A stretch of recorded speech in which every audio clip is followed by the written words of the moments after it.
हाँ जी, so welcome to class 3 of your company law revision series. आज का जो टॉपिक है वो है डॉक्ट्रिन्स अंडर कंपनीज एक्ट 2013। हम आज क्या सीखेंगे? डॉक्ट्रिन्स। अब डॉक्ट्रिन्स को अगर हमें समझना है तो सबसे पहले इसका मीनिंग क्या होता है। डॉक्ट्रिन्स का मतलब होता है हमारे उसूल, हमारे सिद्धांत, हमारे मतलब कंपनीज एक्ट के। कंपनीज एक्ट में कुछ सिद्धांत दिए हुए हैं जिनके बेसिस पे हमारा पूरा लॉ चलेगा। ठीक है, तो ये बहुत ज़रूरी है। और सिद्धांत को अगर मैं आपको सिंपल तरीके से समझाऊं, सिंपल तरीके से समझाऊं तो उसमें बेसिकली क्या है।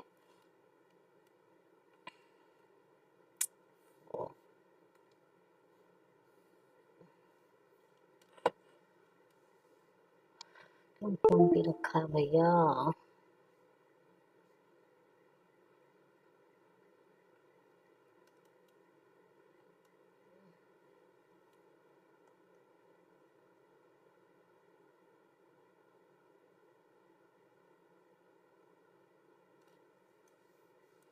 तो डॉक्ट्रिन्स का मतलब क्या होता है? मैंने आपको बताया सिद्धांत। हमारे कंपनीज एक्ट में कुछ ऐसे सिद्धांत हैं जिनके बेसिस पे हमें पूरी कंपनीज एक्ट को चलाना है और कंप्लायंसेस करने हैं। ठीक है, कुछ ऐसे सिद्धांत हैं।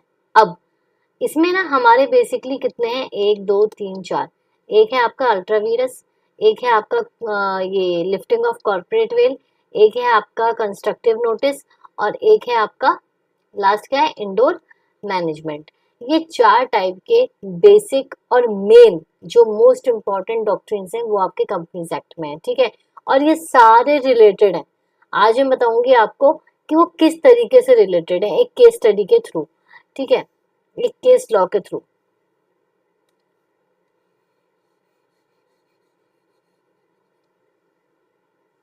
सबसे पहले आपका अल्ट्रावायरस। अल्ट्रावायरस का मतलब क्या होता है? ये एक फंडामेंटल लॉ है। ठीक है, अल्ट्रा का मतलब क्या होता है? अल्ट्रा का मतलब होता है आपका बियॉन्ड, एंड वीरस का मतलब क्या होता है? पावर। तो कुछ भी अगर बियॉन्ड पावर चल रहा है तो हम उसको क्या बोलेंगे? हम उसको बोलेंगे अल्ट्रा वीरस। ठीक है,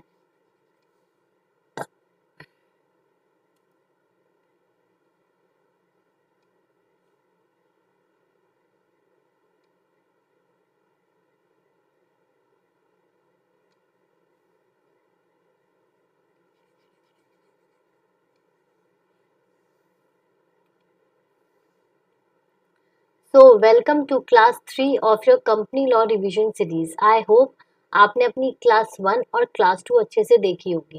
क्लास 2 में मैंने आप लोगों से क्वेश्चन पूछा था, एंड उसका आंसर जो लिमिटेड अनलिमिटेड था उसका आंसर अनलिमिटेड ही है, क्योंकि कंपनी के लिए, चाहे वो कैसी भी कंपनी हो, उसके लिए अपनी जो लाइबिलिटी रहेगी कंपनी के लिए वो अनलिमिटेड ही रहेगी इन एनी केस। ठीक है, सो आज का जो टॉपिक है वो है डॉक्ट्रिन्स अंडर कंपनीज एक्ट 2013। अगर हम डॉक्ट्रिन्स पढ़ रहे हैं, हमने पढ़ी है, अल्ट्रा वीरस पढ़ी है, इंडोर मैनेजमेंट पढ़ी है, बट डॉक्ट्रिन्स का मतलब होता क्या है? डॉक्ट्रिन्स का मतलब होता है कुछ सिद्धांत, सिद्धांत, उसूल। कंपनीज एक्ट में भी कुछ ऐसे सिद्धांत हैं, उसूल है, जिन पे पूरा का पूरा कंपनी लॉ चल रहा है। ठीक है, तो वो कौन से हैं वो हम देखेंगे, और मेजर जो है वो सिर्फ चार हैं। तो कौन से हैं मैं आपको चार्ट फॉर्म में ही समझाऊंगी, जैसे मैंने आपको अपनी ये टाइप्स ऑफ कंपनीज वाला समझाया था। ठीक है,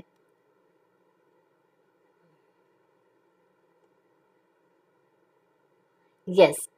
तो डॉक्ट्रिन जैसे मैंने आपको बोला मेजर चार हैं। कौन कौन से हैं? Ultra vires, lifting of corporate veil, indoor management and constructive notice. ये आपके चार डॉक्ट्रिन्स हैं। ठीक है, और इसी में इंपॉर्टेंट केस लॉज हैं, एक्सेप्शंस हैं, तो हम हर चीज देखेंगे but in form of charts, ताकि आपको इजी रहे। और ये चार्ट जो है, ये जो पीडीएफ है, ये भी आपको लिंक में मिल जाएगी, सॉरी डिस्क्रिप्शन में मिल जाएगा लिंक। ठीक है, तो आप वहां से रिवाइज के लिए, रिवीजन के लिए डाउनलोड कर सकते हो। नाउ सबसे पहले जो हमारा पहला डॉक्ट्रिन है वो है doctrine of ultra Beerus. Yes, it's called ultra Beerus. तो अल्ट्रा का मतलब क्या होता है? बियॉन्ड, किसी के परे। और वीरस का मतलब होता है पावर। मतलब अगर कुछ भी आप बियॉन्ड पावर कर रहे हो तो वो अल्ट्रा वायरस होगा, मतलब वॉइड हो जाएगा, उसे नहीं माना जाएगा इन आइज ऑफ लॉ। अब ये कैसे बोल रहा है, तो ये बेसिकली 3 कैटेगरीज में होता है, 3 जगह देखा जाता है। सबसे पहले आपका कंपनीज एक्ट, कंपनीज एक्ट में अगर जो भी लिखा है ठीक, उसके बियॉन्ड अगर आप करते हो तो वो चीज क्या हो जाएगी, आपकी इलीगल हो जाएगी, वॉइड हो जाएगी और बाइंड नहीं रहेगी in the eyes of law, binding to the parties. ऐसे ही एमओए में क्लॉजेस में कुछ लिखा है, क्लॉजेस होते हैं आपके, ऑब्जेक्ट क्लॉज होता है, कैपिटल क्लॉज होता है, रजिस्टर ऑफिस क्लॉज होता है, नेम क्लॉज होता है, लायबिलिटी क्लॉज होता है। तो ये सारे क्लॉजेस में अगर कुछ लिखा है और आप उसके बियॉन्ड जाते हो, उसको कॉन्ट्राडिक्ट करते हो, तो वो अल्ट्रावीरस कहलाएगा। And same as with AOA, AO में क्या होते हैं, हमारे इंटरनल कंपनी के रूल्स एंड रेगुलेशंस होते हैं, बाय लॉज होते हैं जो हमें फॉलो करने होते हैं। अब उसके बियॉन्ड भी अगर आप जा रहे हो तो क्या कहलाएगा, वो अल्ट्रावीरस कहलाएगा। एज सिंपल एज दैट, समझ में आया? यस मैम आ गया।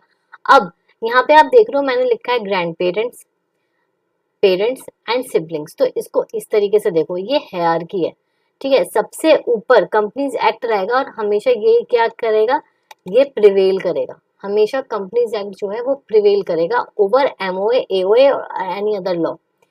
फिर आपके पेरेंट्स मतलब एमओए और सिबलिंग्स मतलब बड़े भाई बहन जो होते हैं वो एओए। तो कोई भी अगर चीज है तो आप खुद देखो, प्रिवेल कौन करेगा, ग्रैंड पेरेंट, जो उन्होंने कह दिया वो कह दिया। अब अगर कोई चीज कंपनीज एक्ट में लिखी है, एमओए में नहीं लिखी, तो भी वो अल्ट्रा वीरस नहीं होगी, बिकॉज हम किसको मानेंगे, कंपनीज एक्ट को मानेंगे। तो ये क्या है, ये एक हायरार्की है, पहले कंपनीज एक्ट, फिर एमओए, फिर एओए। समझ में आ रहा है? तो इस तरीके से आपको याद रहेगा कि घर में पहले ग्रैंड पेरेंट्स होते हैं, फिर पेरेंट्स, फिर बड़े भाई बहन। अगर आप कुछ कह रहे हो और ग्रैंड पेरेंट्स ने हाँ कर दी, ठीक है, कि हाँ चल ठीक है बेटा ये बात तू काम कर ले, लेकिन पेरेंट्स ने मना कर दिया, यस बड़े भाई ने मना कर दिया, तो क्या बात मानी जाएगी? नहीं मानी जाएगी, ग्रैंड पेरेंट्स की मानी जाएगी। तो आप इस तरीके से इसको याद कर सकते हो, बहुत सिंपल है। नाउ अब इसके कुछ इफेक्ट्स हैं एंड देन एक्सेप्शंस हैं, ठीक है। एक सेकंड, हाँ, इफेक्ट्स क्या है, अल्ट्रा वीरस जब होगा तो इसके इफेक्ट्स क्या है, वॉइड एंड अनएनफोर्सेबल, ठीक है। मतलब अगर कुछ भी अल्ट्रा वायरस एक्ट होता है, ठीक है, कोई भी एक्ट होता है अल्ट्रा वायरस, जैसे फॉर एग्जांपल मैं बता देती हूँ, अगर आपका एमओए है, ठीक है, एमओए के ऑब्जेक्ट क्लॉज में कुछ लिखा है, main object clause, ancillary objects, ये सब अभी हम केस स्टडी करेंगे, उसके थ्रू आपको सब कुछ समझ में आ जाएगा। अभी बस आप सुनो मुझे, और आपका रिवीजन ही चल रहा है, ये कोई रेगुलर मेन क्लास नहीं है। तो एमओए के ऑब्जेक्ट क्लॉज में कुछ लिखा हुआ है, अब आप उसके विपरीत कुछ करते हो, ठीक है। ऑब्जेक्ट क्या डिफाइन करते हैं कि आपकी कंपनी क्या करेगी और किस वजह, किस पर्पस के लिए फॉर्म हुई है, आपका मेन काम क्या है, आपका मैन्युफैक्चरिंग मेन काम है। लेकिन आप अगर फाइनेंस कर रहे हो तो ये आपका अलग ऑब्जेक्ट हो गया, right.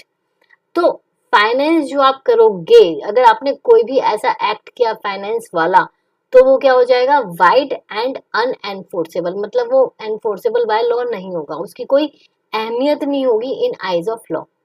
Okay, now injection, injection का मतलब क्या होगा, इंजेक्शन का मतलब होता है स्टे और टू स्टॉप। मतलब अगर आपने कुछ ऐसा काम किया तो कंपनी के मेंबर्स, क्रेडिटर्स, जो स्टेक होल्डर्स हैं, वो कोर्ट जाके आपके उस एक्टिविटी पे स्टे लगवा सकते हैं, क्योंकि ये क्या है, अल्ट्रा वीरस है और ये कंपनी के बेनिफिशियल इंटरेस्ट में नहीं आए आता है, ठीक है।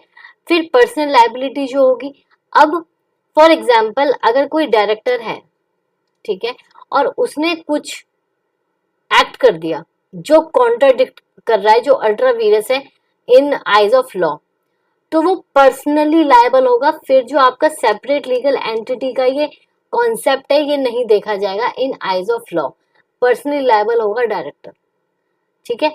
तो ये इफेक्ट्स होंगे अल्ट्रा वीरस के।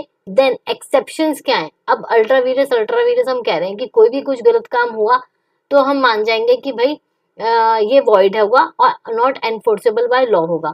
बट लॉ ने बोला है कि कुछ ऐसी चीजें भी हैं जो हमें देखनी है, एक्सेप्शंस हैं। एक्ट्स कवर्ड अंडर लॉ, मैंने आपको बोला ग्रैंड पेरेंट्स ने अगर आपकी कोई बात मान ली उन्होंने हाँ कर दिया, तो एमओए में फिर वो चीज लिखी हो चाहे ना लिखी हो फर्क नहीं पड़ता है। क्या, अगर कंपनीज एक्ट में कुछ लिखा है तो एमओए में आपने लिखा है या नहीं, एओए में आपने लिखा है या नहीं, कोई फर्क नहीं पड़ता है, वो वैलिड मान लिया जाएगा, आपकी बात मान ली जाएगी, ठीक है। With in the power of the share holders, इसका क्या एग्जाम्पल है? फॉर एग्जाम्पल हमारे जो डायरेक्टर्स हैं, ठीक है, डायरेक्टर्स हमारे मैक्सिमम कितने होने चाहिए? 15। कितने होने चाहिए डायरेक्टर्स? 15। एक बच्चा कह रहा है 10 होने चाहिए। भाई लगाएंगे तुमको एक थप्पड़, तुमने क्लासेस ली है नहीं ली है? हमारे मैक्सिमम डायरेक्टर्स कितने होने चाहिए कंपनी में? 15। बट अगर हमें उससे ज्यादा अपॉइंट करने हैं तो क्या हम कर सकते हैं? अगर हमें उससे ज्यादा अपॉइंट करने हैं तो कर सकते हैं, यस कर सकते हैं, by way of passing SR, by way of passing SR. तो ये जो एक्ट होगा ये भी क्या हो जाएगा हमारा? वैलिड हो जाएगा। इंसिडेंटल और एंसिलरी एक्ट्स, मतलब अगर मैन्युफैक्चरिंग है और मैन्युफैक्चरिंग एक प्लांट में ही होगी, उससे रिलेटेड अगर आप कोई एंसिलरी या उससे रिलेटेड कोई इंसिडेंटल एक्ट कर रहे हो, ठीक है, एज पर एमओए ऑब्जेक्ट्स में बात होती है। मैंने आपको अपनी फर्स्ट क्लास में एमओए दिखाया था और मैंने उसमें दिखाया था आपको कि मेन ऑब्जेक्ट्स होते हैं, फिर आपके एंसिलरी होते हैं और फिर आपका अदर ऑब्जेक्ट्स करके ये 3 सेक्शंस होते हैं जिसमें आपके ऑब्जेक्ट्स डिफाइन होते हैं और इसमें आप कितने भी ऑब्जेक्ट्स लिख सकते हो, ठीक है। बट ऑब्वियसली वो रिलेटेड होने चाहिए, ऐसे नहीं है कि एक जगह आप लिख रहे हो कि मैं मैन्युफैक्चरिंग कर रहा हूँ, एक जगह कर रहे हो आप फाइनेंस कर रहे हो, फाइनेंस सर्विसेज प्रोवाइड कर रहे हो, एक जगह आप लिख रहे हो कि आप वो कार सेलिंग कर रहे हो, तो ये नहीं होना चाहिए। तो आपके जो ऑब्जेक्ट्स हैं वो रिलेटेड ही होने चाहिए, बट हाँ आप मेन में लिख सकते हो, कुछ एंसिलरी और अदर्स में लिख सकते हो। तो वो बोल रहा है इंसिडेंटल एंसिलरी एक्ट्स अगर हो रहे हैं तो हमें वो भी देखना है। अगर ऐसा कुछ है जो एमओए में लिखा हुआ है, एंसिलरी में लिखा हुआ है, तो फिर उस केस में जो एक्ट्स हैं वो अल्ट्रा वीरस नहीं होंगे। आ रहा है समझ में? और last but not the least, if any act done in good faith, अगर कोई भी एक्ट गुड फेथ में हुआ है तो वो मान लिया जाएगा कि हाँ चलो अच्छी चीज है, हम उसको अल्ट्रा वीरस नहीं मानेंगे, ठीक है। इसका एक जो केस है वो मैं बताऊंगी, वो आपको समझ में आएगा। सारे डॉक्ट्रिन्स का एक ही मेजर केस हुआ था, एसबरी रेलवेज का, वो मैंने अपनी एक केस स्टडीज वाली मैंने वीडियो डाली थी जिसमें कि मैंने इंपॉर्टेंट केस लॉज आपको समझाए थे। उसकी पीडीएफ मैंने आज टेलीग्राम पे वो भी करी है, कल टेलीग्राम पे शेयर करी है, ठीक है। तो उसकी जो वीडियो है डिस्क्रिप्टिव, वो देखो, केस लॉज तो हमेशा वैसे ही रहेंगे, जो इम्पोर्टेंट केस लॉज हैं वो हमेशा सेम रहेंगे। तो वो मैंने बहुत अच्छी तरह से एक्सप्लेन करें अपनी क्लास में, उसका लिंक मैं आपको डिस्क्रिप्शन में दे दूंगी, आप वहां से केस लॉ समझ सकते हो, ठीक है। 2x पे चला लो यार, कम से कम ये तो है कि आप देख पाओ। तो ये जो हमारा फर्स्ट था वो था अल्ट्रा वीरस, ये डॉक्ट्रिन था, मतलब सिद्धांत था कंपनी लॉ का, और एक फंडामेंटल लॉ होता है, इसको कोई नकार नहीं सकता, तो इट इज अल्ट्रा वीरस। समझ आ रहा है? बियॉन्ड पावर्स, बियॉन्ड पावर्स इस तरीके से ही याद करोगे तो ही रिवाइज होगा, तो ही अच्छे से आपके दिमाग में बैठेगा। आपको रिलेट करना पड़ेगा, आप लॉ पढ़ रहे हो, कुछ भी पढ़ रहे हो, you have to relate with your life. जैसे मैंने आपको यहाँ पे एग्जांपल दिया ग्रैंड पेरेंट्स, पेरेंट्स, सिबलिंग्स का, ये आपको रिलेट करना पड़ेगा। कल की क्लास जो थी टाइप्स ऑफ कंपनी, उसमें मैंने आपको एसोसिएट कंपनी में गर्लफ्रेंड बॉयफ्रेंड का दिया था, तो आपको इस तरीके से रिलेट करना पड़ेगा तभी आप रिकॉल कर पाओगे मेन एग्जाम में, वरना बहुत मुश्किल हो जाएगी। अब हमारा सेकंड है lifting of corporate well. Lifting of corporate well मतलब पर्दे के पीछे क्या है, देखो पर्दे के पीछे क्या हो रहा है। यहाँ पर भी जो सेपरेट लीगल एंटिटी का कॉन्सेप्ट है वो हटा दिया जाएगा। सेपरेट लीगल एंटिटी का कॉन्सेप्ट क्या होता है कि कंपनी और जो उसके मैनेजमेंट में है डायरेक्टर्स, वो दोनों क्या है, सेपरेट लीगल एंटिटी हैं, उसका काम वो जाने, उसका काम वो जाने इन eyes of law. But fraud ना हो सके या लोग मिसयूज ना कर सके, इसलिए ये सिद्धांत बनाने पड़े कि अगर कुछ ऐसा होता है तो हमें क्या करना पड़ेगा, हमें पीछे हट के देखना पड़ेगा कि भैया कौन क्या है। इसका एक बहुत ही फेमस केस हुआ था, अभी हम डिस्कस करेंगे, ठीक है। नाउ पर्दे के पीछे क्या है ये हमें देखना है, पर्दे के पीछे क्या है, पर्दे के पीछे, ठीक है। अब being company, company has a separate legal entity. Now we have to check कि ये जो है ना, ये मैनेजमेंट क्या कर रहा है यहाँ पे, हमें देखना पड़ेगा। ये कौन है? Legal advisors, advocate, CA, CS, कुछ भी कर लो, ये हम लोग हैं। हम लोगों को देखना पड़ेगा पर्दा हटा के कि अंदर कंपनी के मैनेजमेंट में कौन ये चीज कर रहा है, क्योंकि हर चीज क्या हो रही है? कंपनी के नाम पे हो रही है, और इस वजह से वो फ्रॉड कर सकते हैं कि कंपनी के नाम पे हो रही है, हमारी तो सेपरेट लीगल एंटिटी है। बट ऐसा नहीं है, लॉ मेकर्स बेवकूफ नहीं है और ना ही लॉ बेवकूफ है, ठीक है। Now statutory recognition of corporate और लिफ्टिंग ऑफ कॉर्पोरेट वेल। देखो कॉर्पोरेट वेल पूरी कंपनी लॉ में 3-4 जगह देखी गई है। क्या? Pursuant to section 7 subsection 7 false info for incorporation of company. अगर आप कंपनी को फॉर्म करते हुए फॉल्स इंफॉर्मेशन दे रहे हो, मिसगाइड कर रहे हो, तो ऑब्वियसली जो पीछे बंदा है, जो ओनर्स हैं, जो प्रमोटर्स हैं कंपनी के, उनको उठा लिया जाएगा, उनको धर लिया जाएगा कि भाई तुम आ जाओ। बहुत होशियार समझ रहे हो ना। 251 सबसेक्शन 1 क्या कहता है? Deals with liability for making fraudulent application for removal of name of company from ROC. आपने क्या करा? आरओसी से हमारा जो नाम है कंपनी का वो रिमूव हो जाए, इसलिए आपने क्या करा? Deals with liability for making fraudulent application. आपने एप्लीकेशन फ्रॉडलेंट मैनर में बनाई है, ठीक है। फिर आपका है 339 which lift the corporate which deals with the liability fraudulent conduct of business during winding up. तो 3 तरीके से हमें ये देखना होता है। ये होती है हमारी स्टैट्यूटरी रिकॉग्निशन। बेसिकली कोई भी क्रिमिनल एक्टिविटी हो रही है तो उस केस में हमें कॉर्पोरेट वेल का सहारा लेना पड़ेगा, ये देखने के लिए कि पीछे क्रिमिनल कौन है। आ रहा है समझ में? एज सिंपल एज दैट, कि आपको ये देखना है हटा के, अरे कौन कर रहा है बदतमीजी, ये देखना है, ठीक है। वहां पे जो कॉन्सेप्ट है सेपरेट लीगल एंटिटी, वो नहीं चलेगा। नाउ इसके भी कुछ एक्सेप्शंस हैं। तो एक्सेप्शंस क्या हैं?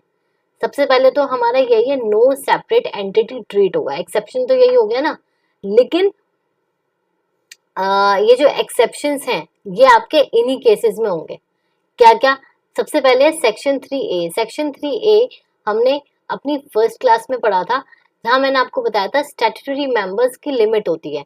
क्या होती है जल्दी से बताओ मुझे? प्राइवेट एंड पब्लिक कंपनी में क्या होती है? प्राइवेट कंपनी में क्या होती है बताओ? स्टैट्यूटरी लिमिट क्या है? 2। पब्लिक में क्या है? 7। अगर इन दोनों कंपनीज में सपोज पब्लिक कंपनी में हो गए 4 और इसमें हो गया 1 मेंबर, और ये काम चलते जा रहा है, चलते जा रहा है, कब तक? 6 मंथ से ऊपर, और जो मैनेजमेंट है, जो मेंबर्स हैं, उनको पता है कि हमारी जो लिमिट है वो डाउन हो चुकी है, स्टैट्यूटरी लिमिट हमारी डाउन हो चुकी है, तब भी वो कंटिन्यू कर रहे हैं, तो उस केस में क्या होगा? पर्दा हटाया जाएगा और देखा जाएगा कि भैया कौन महानुभाव पीछे बैठे हैं, जरा देखें तो सही कौन है ये। तो उस केस में ये चीज देखी जाएगी। अल्ट्रा वायरस एक्ट मैंने यहाँ आपको समझा दिया। अगर कुछ भी ऐसा हो रहा है तो हम वहां पे सेपरेट लीगल एंटिटी क्या करेंगे? नहीं करेंगे। ना प्रिवेंशन ऑफ फ्रॉड और इम्प्रॉपर कंडक्ट। इम्प्रॉपर कंडक्ट, अब ये जो मैं केस की बात बता रही थी आपको, ये वाला केस है। इस पर्टिकुलर केस में क्या हुआ तो ध्यान से सुनो। Gilford motor company versus home. इसमें क्या हुआ? एक कंपनी थी, ठीक है, और उसमें एक एम्प्लॉय को अपॉइंट किया गया या एम्प्लॉय किया गया, ठीक है। वो काम करता रहा, लेकिन इन दोनों के बीच में ना एक एग्रीमेंट साइन हुआ, एक क्लॉज था कि जैसे ये कंसल्टिंग कंपनी थी, इनके पास क्लाइंट्स थे, तो इस एम्प्लॉय से इस तरीके से बोला गया कि आप इस कंपनी में जब तक हो तब तक तो आपको हमारे क्लाइंट्स के साथ काम करना है, बट ऐसा नहीं होना चाहिए कि हमारी कंपनी से स्विच करके जब आप रिजाइन करोगे तो भी आप हमारे क्लाइंट्स को अप्रोच कर रहे हो, ठीक है। तो you are not allowed to approach our clients, ये हमारी डील है। तो इस बंदे ने क्या करा? इसने स्विच करा, इसने बाहर निकल के रिजाइन करके अपनी कंपनी खोली और उस कंपनी के थ्रू इनके क्लाइंट्स को अप्रोच किया, ठीक है। तो जब पता लगा तो केस कर दिया, गिलफर्ड मोटर ने केस कर दिया उस बंदे पे। तो उस बंदे ने क्या रीजन दिया, क्या होशियारी दिखाई कि भाई देखो सेपरेट लीगल एंटिटी है ना, तो मैं नहीं अप्रोच कर रहा, मैं नहीं लाया उन्हें, मेरी तो कंपनी लाई थी। तो उसने लॉ जो लॉयर्स थे उन्होंने कान पकड़ के, अच्छा बेटा ज्यादा होशियार बन रहा है, ये देख लिफ्टिंग ऑफ कॉर्पोरेट वेल, ठीक है, तू ही लायबल होगा, तूने ही ब्रीच करा है, तू इसकी पनिशमेंट भुगतेगा। आया समझ, ये इंपॉर्टेंट केस है।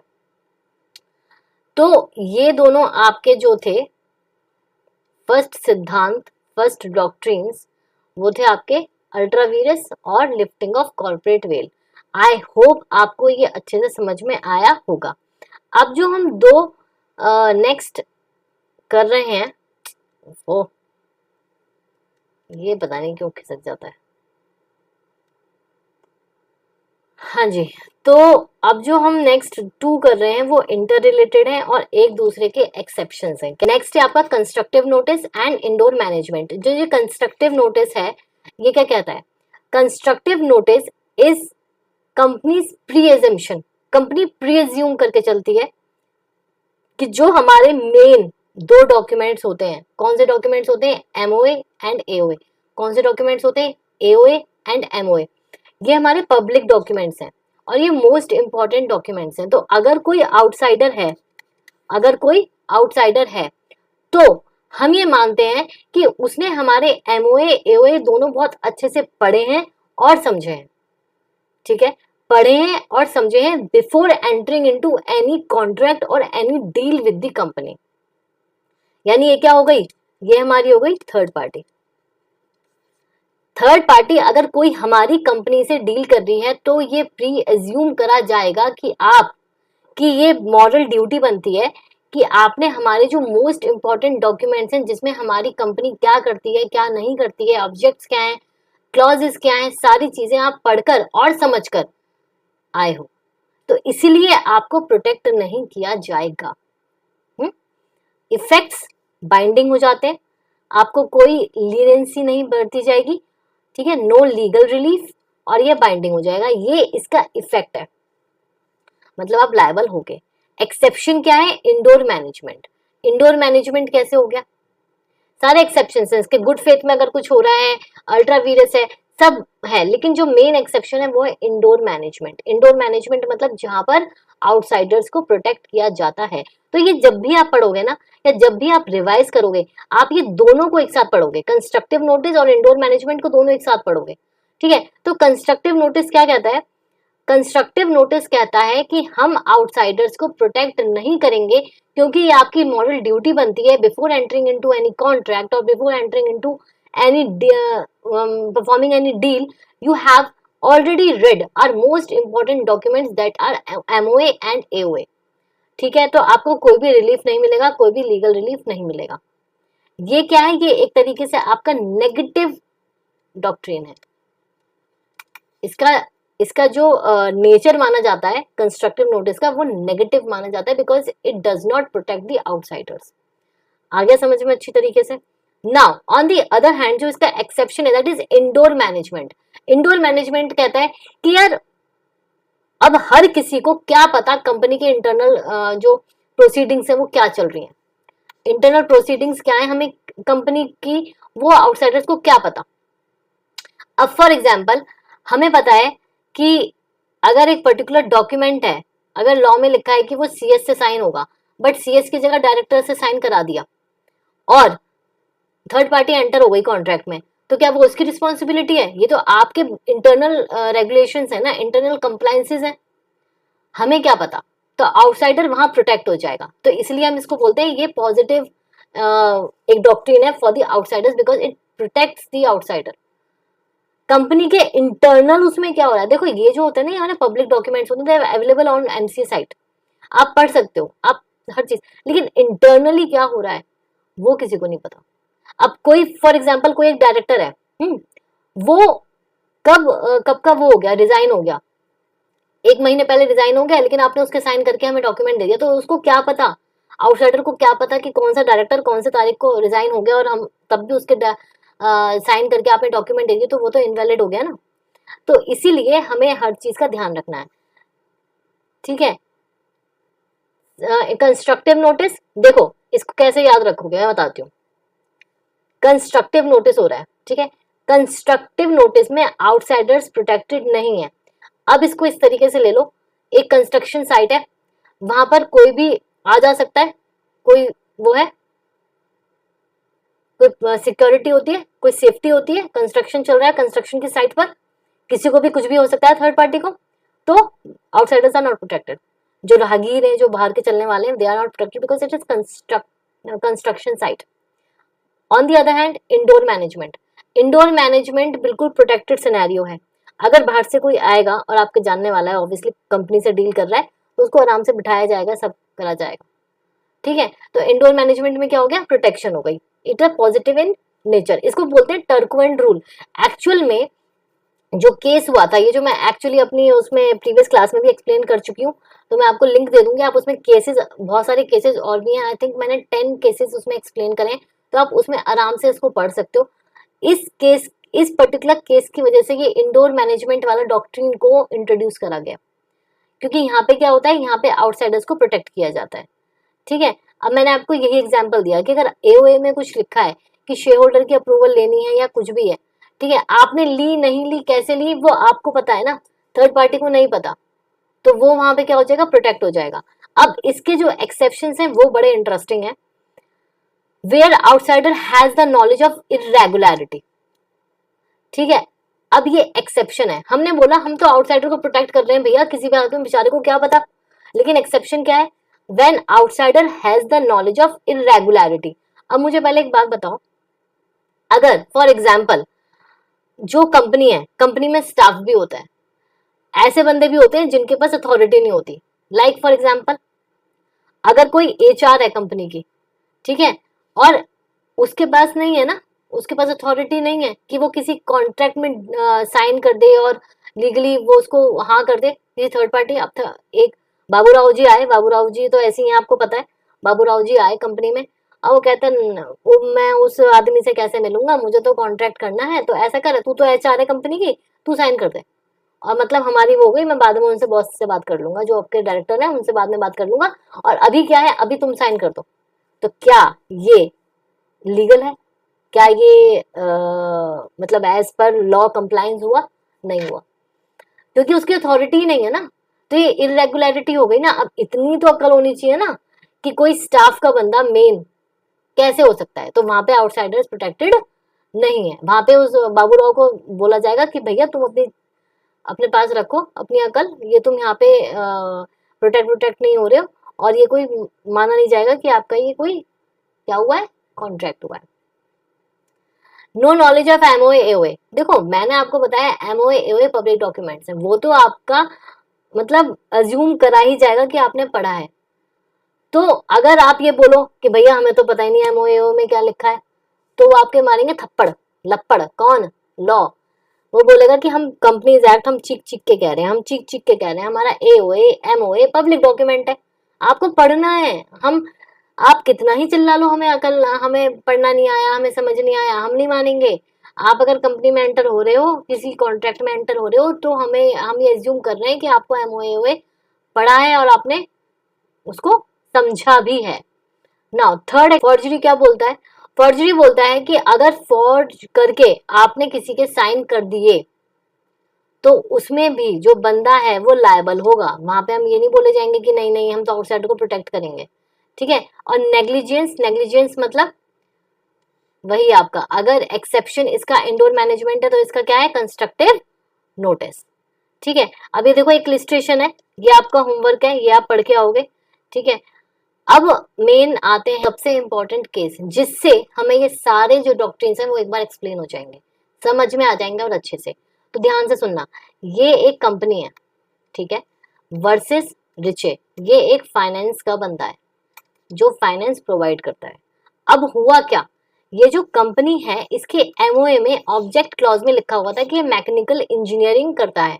ये मैंने अपने क्लास में जो मैं बता रही हूँ, जिसमें मैंने सारी केस स्टडीज कराई थी, उसमें भी एक्सप्लेन किया हुआ है।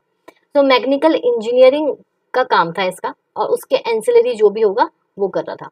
नाउ इसने इसके साथ कॉन्ट्रैक्ट किया, किसने, कंपनी ने रिचे के साथ कॉन्ट्रैक्ट किया टू प्रोवाइड फाइनेंस, इससे फाइनेंस लिया, ठीक है, कि फाइनेंस करेगा। अब जब ये केस आया तो पता चला कि ये जो है रिचे जो है उसने जो फाइनेंस किया है ये अल्ट्रा वायरस है। अल्ट्रा वायरस क्यों हुआ? क्योंकि ऑब्जेक्ट क्लॉज में लिखा हुआ था मैकेनिकल इंजीनियरिंग, उसमें आप फाइनेंस करोगे जैसे काम को नहीं कर सकते हो। और हमने तो अदर ऑब्जेक्ट्स में डाल रखा था, अदर ऑब्जेक्ट्स में मान लो।